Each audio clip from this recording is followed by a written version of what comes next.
your day 6 mindset crash course for the beginner runner. We are breaking down the walls today and building a base. So as a beginner runner, like, you literally want to just focus on building your base. In other terms, building your conversational pace run that you are able to sustain for a long period of time. And this will take time. So like literal repetition and practice to get you to that point. But like I mentioned yesterday, like maybe working in some short intervals first, depending on your history with running and all that. But with long distance running, it's also important to work on speed when we get to that point. And by working on speed and increasing your heart rate, meaning you're working at RP of 5 and above. The other day we talked about RPs 1 through 4, and your conversational easy pace is 3 to 4. So speed is all 5 and above.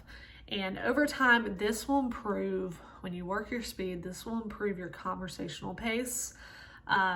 So with the same amount of effort. So what I mean by that is we are basically training your heart to work hard in the speed runs, so that when we come down and work specifically on just running easy paced, your heart isn't working as much, in return not beating as fast. So literally the more you run, but in the right way, you will get better at this. It's important to highlight, like I said yesterday, your easy conversational pace is still what the majority of your runs will be, especially at the very beginning of getting into running. They may not feel super easy. That is normal. You might see your heart rate still kind of spiking. That is normal, but that is like the reason for doing some short intervals to really see that progress made. And then once your base is established is when training, when like we'll add in some variety of other types of speed runs, like short, long intervals, tempo, fartlek, strides, progressive tempo, progressive intervals, hills, things like that.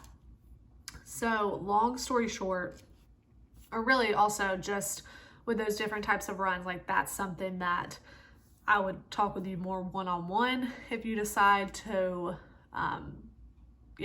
go forward in doing running as we get there, because I know that you're probably like, what language are you speaking with like those different types of runs? But I'm not going to get super into that in this mindset course, but just letting you know that like that is to come, but we are not working on that in the beginning. So having a running coach like myself is really important to make sure that you're training smart and effectively. Because once I know your start place and your goals and your lifestyle and all that, making a plan for you, like you just literally follow along, and it takes out a lot of the work for you, and you won't feel like, dang it, like, am I making progress, or why am I always feeling like I'm dying when I run? And it's probably because you aren't trained to run as fast as you're trying to run, which is what I was always doing. And so another thing is like pace. Pace is like, it's a big one. It's a big thing that trips people up. And like, I used to be so very guilty of trying to match my mile pace that I, did in middle school. And that's why I was trying to run so fast whenever I would go run once in a blue moon. And also just like before the nutrition side of things caught up to me. But long distance running is not just about being able to beat your last mile run time in middle school or high school. Because sure, like right now, I'm sure if I was to only go out and run a mile and I wanted to put all my effort into it, like I could maybe run as fast because I'm only running a mile. But with long distance running, you have to learn how to conserve your energy and really train in that 3 to 4 RPE conversational pace.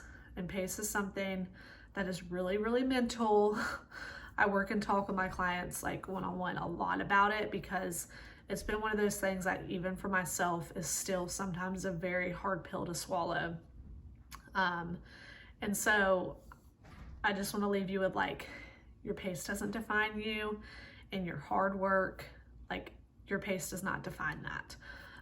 You know, speed runs, your pace will be much, much faster than your easy conversational pace runs. In fact, like it should actually be like a minute or two slower than your speed runs. And just as like a reference too, is like when I don't think I touched on this in my kind of running story the other day or my background, but when I got into running last spring, I accidentally committed to a 10K thinking it was a 5K, because when my cousin asked me to do this run with her, she just said the name of the run. It didn't say how long it was, and I just I didn't know much about running at all, so I just kind of figured it was a 5K. Not even sure I knew 10K races were a thing. And so I committed to it. I was like, yeah, sure, that sounds great. And like, I was someone that, you know, I've done a few 5Ks here and there, turkey trots back in the day, you know. So I was like, yeah, I can like pull 3.1 out of nowhere. Like, it may not be super enjoyable, may not be pretty, but I can do it. And then when I found out it was a 10K, I was like, oh, okay, so I'm gonna have to train because I can't just pull out 6 miles. I never in my life ran 6 straight miles. So I was like, I'm gonna have to train for this. And so I went to one of my friends, I was a running coach, and I was like, I'm gonna need a plan for this, like ASAP. The race was in like 6 weeks at this point, and so she came up with like a month-long training plan for me, and I absolutely loved it. But at this point, I didn't know a whole lot about running, and so like easy runs, I didn't take training 3 to 4 RPE conversational pace very seriously. My heart rate was still pretty high, and I honestly set the bar kind of high for myself for my 10K time and future 10K times, because I ran it in basically an hour, I think it was. Yeah, it was like right under an hour. And so like with my half marathon, you know, if I would have ran it at the same pace as the 10K, I should have finished like 30 minutes earlier. But I noticed towards the end of the 10K that I could not sustain that pace any longer. Like, fueling wise, I couldn't do it. And my heart rate, pretty much like my average heart rate was like 175, 180. And sustaining that for 2.5 hours for a half marathon was not going to be in the cards for me. So I had to really, again, like swallow a hard pill to like slow down and to allow myself to go slower and to be okay with it.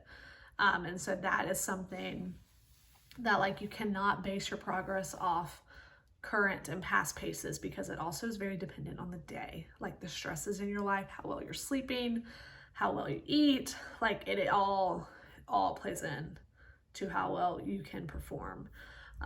So just keep that in mind as we continue to go through this, and that maybe when you get into running, just keep that in mind. But for now, let's reference back to the PDF and work through, journal, and reflect on the questions under the day 6's video.